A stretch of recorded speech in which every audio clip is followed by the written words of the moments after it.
Il était une fois Rainer Werner Fassbinder. Ne cherchant jamais à éluder les dénis sombres et furieux de son pays, Fassbinder perce, confronte le public, le prend à témoin.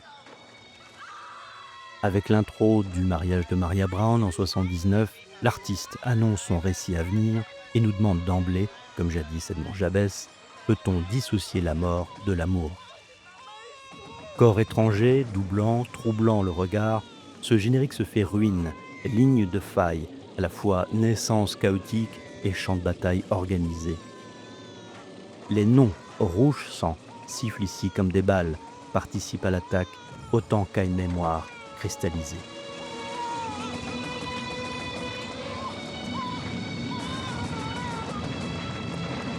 Tournant dès l'âge de 20 ans, en 1965, le jeune Allemand tourne plusieurs courts-métrages inspirés à la fois par la Nouvelle Vague et par le cinéma américain.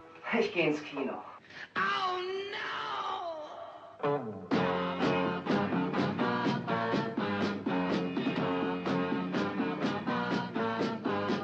Peu à peu, un style se cherche, ou plutôt se trouve. Avec son premier long-métrage réalisé en 1969, L'amour est plus froid que la mort, Fassbinder incarne devant et derrière la caméra une sorte de génie monstrueux, turbulent, un corps en révolte, contre l'emprise des normes, des convenances et des hypocrisies.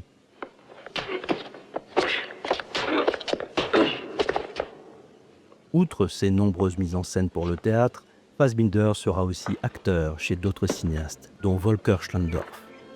Anticonformiste, pourfendeur des formats, l'artiste réinvente bientôt l'art des téléfilms, avec près d'une vingtaine de réalisations télévisuelles entre 70 et 80, dont des titres encore méconnus des cinéphiles. Mention spéciale au générique symbolique du Monde sur un fil, diffusé en 1973.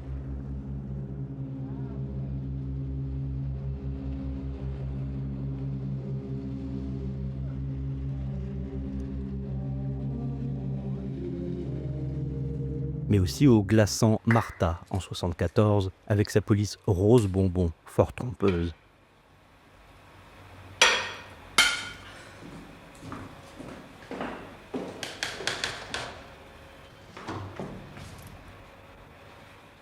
Sans oublier le cultissime Berlin Alexanderplatz sur fond d'images d'archives.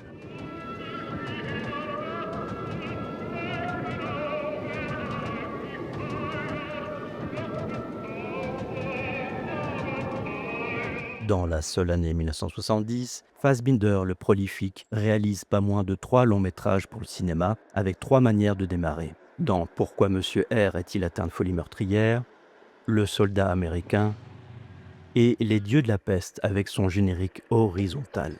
Here we go again. The phone will ring. Rainer fait progressivement de ses génériques des espaces personnels, incluant régulièrement dédicaces et citations, dont Le Bouc en 69, Prenez garde à la Sainte Putain en 71, ou encore Le rôti de Satan en 76.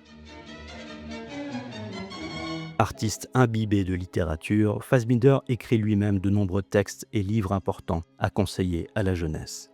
Au fil des années, ses films prennent de plus en plus de couleurs, du bleu et du jaune pour Le Marchand des 4 saisons, du vert pour Tous les autres s'appellent Ali, évoquant les génériques en escalier chez Douglas Sirk, qu'il admire, du jaune pour Les larmes amères de Petra Van Kant, du jaune toujours, au début du droit du plus fort, du bleu pour L'Allemagne en automne, de l'orange en mouvement pour Roulette chinoise, ou encore du violet dans Despair en 78, adapté de Nabokov par Tom Stoppard. Féru d'opéra, Fassbinder pense aussi ses films musicalement, comme ici dans le prologue chanté de Whitty en 71. I killed him in the holy night. My end comes from God. Ou encore dans L'année des 13 lunes en 78, où il détourne Gustave Mahler en écho à La mort à Venise de Visconti.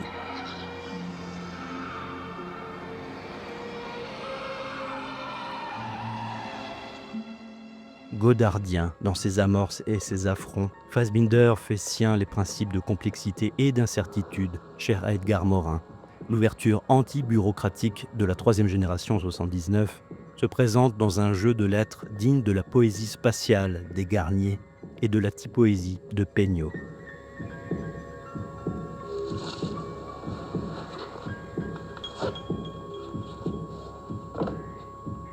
Pour le cinéaste, l'homme dans cette société court toujours après quelque chose, comme un chien la langue pendante. Fassbinder rejoint en cela Frantz Fanon, pour qui il n'y a qu'un seul devoir, celui de ne pas renier notre liberté au travers de nos choix.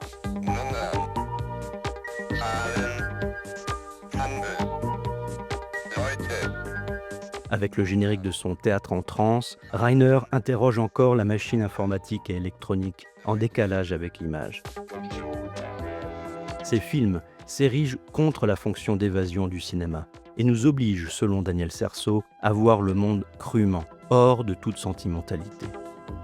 Il nous fait songer aussi aux mots d'André Gide « Rien n'est plus malsain pour l'individu et pour la société que le mensonge accrédité ».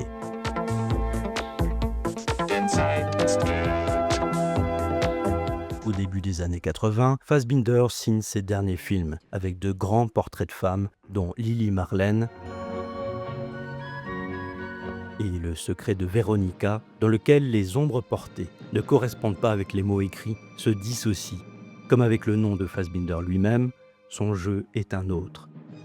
Chez le cinéaste, la dualité et la singularité restent insaisissables et subversives.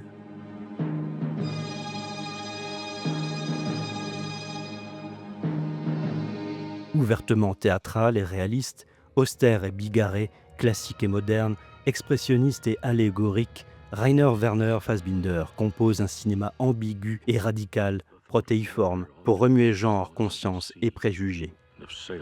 Le public doit pouvoir éprouver des sentiments pour les personnages, écrit-il, mais la distance créée par la mise en scène doit lui permettre aussi de réfléchir. Avec plus de 40 films réalisés jusqu'à sa mort prématurée en 82, Reiner voulait faire beaucoup de films pour, disait-il, que ma vie devienne un film. Et il aura en effet inspiré l'esthétique de nombre de films de cinéastes tels que François Ozon, Gaspard Noé ou encore Bertrand Mandico.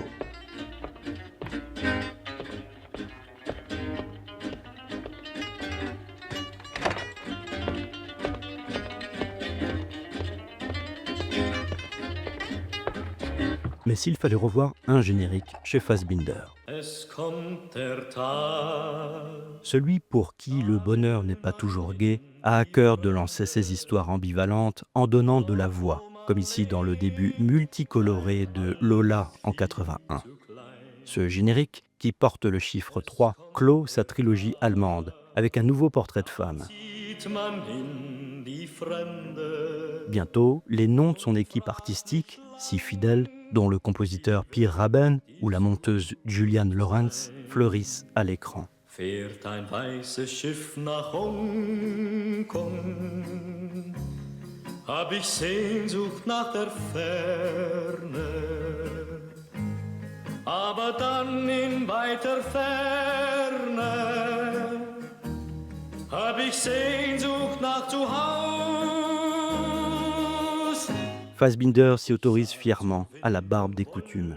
Presque toute personne active dans le domaine de la création, affirme le cinéaste, s'est réfugié dans une sorte de censure intérieure.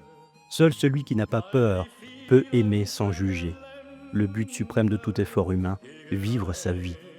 En fin de compte, tout film est un film politique.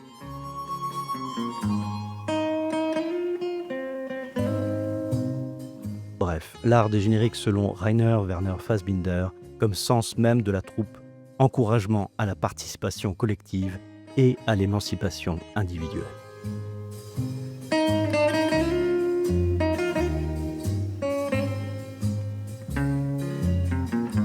Es kommt der Tag, da lebt man in der Fremde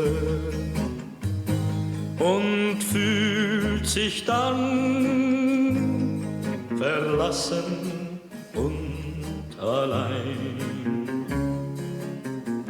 Fährt ein weißes Schiff nach Hongkong, hab ich Sehnsucht nach der Ferne, aber dann in weiter Ferne hab ich Sehnsucht nach zu Hause.